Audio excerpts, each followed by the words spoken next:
Okay, so are you ready to get a little weird? Today we're taking a deep dive into precognitive dreams, predicted disasters, and a mysterious Japanese manga artist named Tatsuki Ryoko. I think a lot of people are at least a little familiar with her and her book, The Future I See. Oh, yeah. It's this collection of her dream diary entries, and it covers a pretty long period of time. How long are we talking? Decades, actually. Yeah. From like the 70s to the 90s. Wow, that's a serious commitment to dream journaling. It is. And the one journals have gained a lot of notoriety for some of the eerily accurate predictions she documented. Yeah, it's like a real-life Final Destination kind of thing, but instead of just like a premonition, these predictions are all written out in detail. Right. I'm sure some people are probably thinking dream predictions. That's a little out there. But Ryoko never claimed to be a psychic or anything. Exactly. She was just really, really good at remembering her dreams. And it turns out a surprising number of them actually came true. And we're not just talking about vague feelings or general vibes. She was recording dates, sketching images, and even writing down specific phrases from her dreams. And it's that specificity that really sets her apart from your typical dream interpreter or fortune teller. Right. We're not talking about vague symbolism here. She's recording dates, sketching images, even noting down specific phrases. Okay, so let's just jump right into the deep end here with maybe her most well-known prediction. The 2011 Tohoku Earthquake and Tsunami. Oh, yeah, a devastating event. Absolutely. And Ryoko documented a dream about it back in 1996. 15 years before it actually happened. Wild. And it wasn't just some vague sense of doom either. In her entry, she specifically mentions March 2011. There's even a sketch of herself with a facial injury in that entry. Oh, wow. Really? Though it's unclear if that detail actually happened or not. It's like she's watching this premonition unfold right in front of her injury and all. What I find most fascinating is the recurring pattern that pops up with a lot of her predictions. Ryoko often had the same dream twice, about 10 years apart, before it actually happened 5 years after the second dream. So it's like the cosmic snooze button. Haha, right. The universe is giving her a heads up, but she just hits snooze for another decade. That's bizarre. And speaking of bizarre, let's talk about the 2020 pandemic prediction. This one's a bit of a head-scratcher. She dreamed about a new virus hitting Japan pretty hard in April 2020 and then just disappearing after a few months. But it comes back 10 years later in 2030. Yikes. But she definitely got the start of it, right? For sure. But the pandemic didn't just vanish after a couple of months. Yeah, the jury's still out on that 2030 resurgence. Makes you wonder if maybe the universe got its timelines a little mixed up. Haha. Perhaps we're all just living in a cosmic rough draft. Okay, before we go full existential here, let's unpack a few more of her predictions before we start questioning the fabric of reality. Sounds good. She also documented dreams about the deaths of both Freddie Mercury and Princess Diana several years before they happened. Again with the recurring dream pattern. 10 years out, 5 years out, boom, the event happens. Exactly. Oh, and don't forget about the Japanese rock star she didn't even know. Yeah. Dreamed about his death a full 10 years to the day before it actually happened. It really makes you think about keeping a dream journal. Seriously. Yeah. You never know what kind of crazy insights might be hiding in your subconscious. That's for sure. Not all of Ryoko's predictions were super straightforward, though. Some of them are actually pretty cryptic. Oh, yeah. Like what? Well, there's one dream where she just sees a slip of paper and it has these numbers written on it. 99.8.2. 99.8.2. Secret code. Winning lottery numbers. Coordinates to a hidden treasure. Who knows? She should have played those numbers. Yeah. Just in case. Haha, right. Then there's this other dream where she sees the word kaiki written on a piece of paper. Kaiki, that's not ringing any bells. It means memorial service. Oh, okay. That's a little ominous. A little bit, yeah. Like she's getting these cryptic messages from the universe. But they're missing a few pages. Exactly. Speaking of missing pieces, let's talk about the big one, the 2025 prediction. Okay, this is the one that has everyone freaking out, right? Pretty much, Ryoko dreamed of this massive explosion happening in the ocean somewhere between Japan and the Philippines. Okay. And it causes a gigantic tsunami. And there's some details that are interesting in this dream, right? Oh, yeah, for sure. What do you think of that? Well, like, she sees people wearing short sleeves, so it's got to be summertime in Japan. Right. And then later in 2021, she has the same dream again. Oh. But this time there's a date, July 2025. Wow. And that date lines up with both the month and day of her own death that she saw in a completely different dream. Hold on. So she predicted her own death on the same day as a massive tsunami. Okay, we've officially crossed over from intriguing to terrifying. It's definitely one of her more unsettling predictions. Yeah. And it raises some big questions, like what could even cause an explosion that huge in the ocean? Right. Could it be something natural, like a volcanic eruption? Or is it something more, extraterrestrial? Aliens. Might be a Yeah. giant sea monster, a rogue asteroid decides to pay Earth a visit. I don't know. I'm just spitballing here. Haha. It's fun to think about. It is. But seriously, what could trigger an event that catastrophic? Ryoko's dream doesn't really give us a lot to go on, but the scale of the destruction definitely points to something massive. I guess we'll just have to wait and see what July 2025 has in store. I guess so. In the meantime, though, let's take a little break from all this doom and gloom. Sounds good to me. What do you want to talk about? Remember that whole fake Tatsuki Ryoko thing? Oh, yeah, the imposter incident. It's crazy. You can't talk about Ryoko without mentioning that whole bizarre twist. Okay, so picture this. Yeah. It's 2011.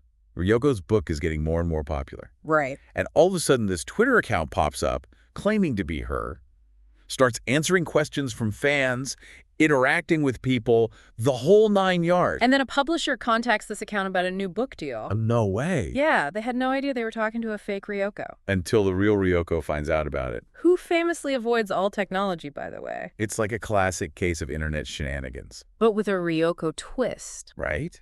You'd think she'd be furious. Yeah. Shut it down immediately. But that's not what happened at all. Nope. Instead of lawyering up, Ryoko actually helps the publisher release a legitimate new edition of her book. Seriously. That's wild. It really is. It's almost like she was amused by the whole thing. Maybe she just figured if someone's going to profit from my prophetic dreams, it might as well be me. Haha. Or maybe she saw it as a chance to share her message with more people, even if it meant using the technology she always avoided. It's definitely a head-scratcher. But that's Ryoko for yes. Always full of surprises. Even when it comes to dealing with imposters. But it also makes you think about authorship and identity. For sure. Especially online. Right. Like how much of what we see on the internet is even real. How much is made up? How much is somewhere in between? Good reminder to take everything you see online with a grain of salt. Even if it seems like it's coming from a prophetic dream journal. Okay, but let's go back to those dream journals for a minute. Yeah. Because even though she never said she was a psychic, there's a method to her madness. Right. Oh, yeah, absolutely. She wasn't just jotting down random thoughts here. She was meticulous. Dates, time sketches, specific phrases. She really captured it all. It's almost like she was approaching it all from a scientific point of view. Looking for patterns. Exactly. And those patterns are what really jumps out at you, like the recurring dreams. Same dream, different years, and then boom, the event happens. Right. And it's not just random repetition. It's like she's getting closer to the actual date with each dream. Like a precognitive zoom lens, dialing in on the future with every dream. I like that analogy. Yeah. What other patterns did you notice? Well, a lot of her predictions seem to happen around 5 or 10-year intervals. It's like a cosmic alarm clock going off. Right. The universe is sending her these premonition alerts on a set schedule. It really makes you wonder if there's some kind of external force at play. I know. We're getting into some deep metaphysical territory here. We are. But I love it because even if we can't explain how she did it, she documented some incredibly accurate predictions. Absolutely. And that's what makes her story so compelling. It really challenges our understanding of how the world works, what's possible, and the potential of our own minds. It's like she's poking holes in the fabric of reality, showing us that there might be way more to this universe than we can even see or measure. Let's bring it back down to Earth for a second, though. Okay, good idea. Let's ground ourselves in the evidence Ryoko left behind. Because even if we can't explain the how, we can at least examine the what. Exactly. So let's take a look at some of those specific predictions that came true, starting with the one that kind of put Ryoko on the map, the death of Freddie Mercury. Okay. This one really shows that recurring dream pattern we've been talking about. Ryoko dreamed about Mercury's death a full 15 years before it actually happened. And then as it got closer, she had the same dream again 10 years out. And then again 5 years out. It's like the universe is sending her increasingly urgent telegrams about this event. Each one getting closer and closer to the actual date. But why Freddie Mercury? Why him? What made her dream about him? That's a tough question. Maybe it was his larger-than-life persona, his impact on music, or maybe it was just a random cosmic coincidence. Maybe she was a huge Queen fan and her subconscious was picking up on something. Could be. But whatever the reason, she wrote about this dream years before it came true. And it wasn't just a vague premonition about death either. Right. She even wrote down specific details, like Mercury was in a hospital bed surrounded by flowers. Well, wow, that's really specific. It is. It's not like she just dreamt of a rock star dying. She's getting visual details. Almost like snapshots from the future. Exactly. And that level of detail is what makes it hard to dismiss this as just a coincidence. It goes way beyond just guessing or lucky hunches. Definitely. Mhm. So we've got Freddie Mercury. What about Princess Diana? Another high-profile death. Ryoko dreamed about that one too, right? Yeah.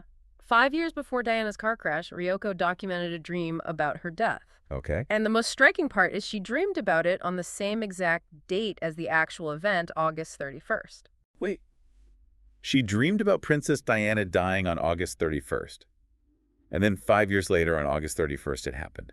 That is way too much of a coincidence. It really does make you think.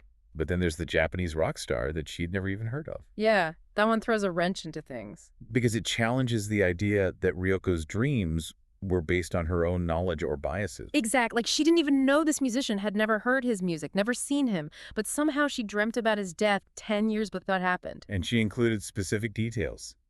The date of his death. It's like her subconscious was tapping into some universal database of future events and just picking out random entries. Okay, my brain is officially fried. Uh-huh. In a good way, though, right? Totally. Exploring Ryoko's story is like taking a crash course in the unexplainable. It's a good reminder that there's still so much we don't understand about the universe, about consciousness, and about the potential of our own minds. Okay, so we've got incredibly specific predictions, recurring dreams. And then to top it all off, there's this whole fake online persona thing. It's a lot to wrap your head around. It really is. And I think it's hard not to feel a little bit of awe, maybe even some unease, when you consider the idea that we might be able to see the future through our dreams. Yeah, it's like Ryoko's holding up a mirror to our subconscious and maybe suggesting that we all have these flashes of insight buried somewhere deep down. What if it's not about actually predicting the future, but more about recognizing these patterns, connecting those dots that our conscious minds just completely overlook? Right, like those times when you just know something's going to happen, but you can't explain why. Yeah. What if that's not just a random hunch, but it's like an echo of a dream we had that we've forgotten? That's a really interesting concept, and it makes you think about the nature of time. Oh, yeah. Like, is it linear the way we experience it? Or is it more fluid, more interconnected than we realize? Okay, now my head is really spinning. But in a good way. You're right. Yeah, totally. Ryoko's story, whether you believe it or not, it makes you confront the limits of what we know. It reminds us that there's still so much mystery in the world. So many things that we haven't even begun to figure out. Maybe that's not a bad thing, though. Maybe a little mystery keeps life interesting. Maybe.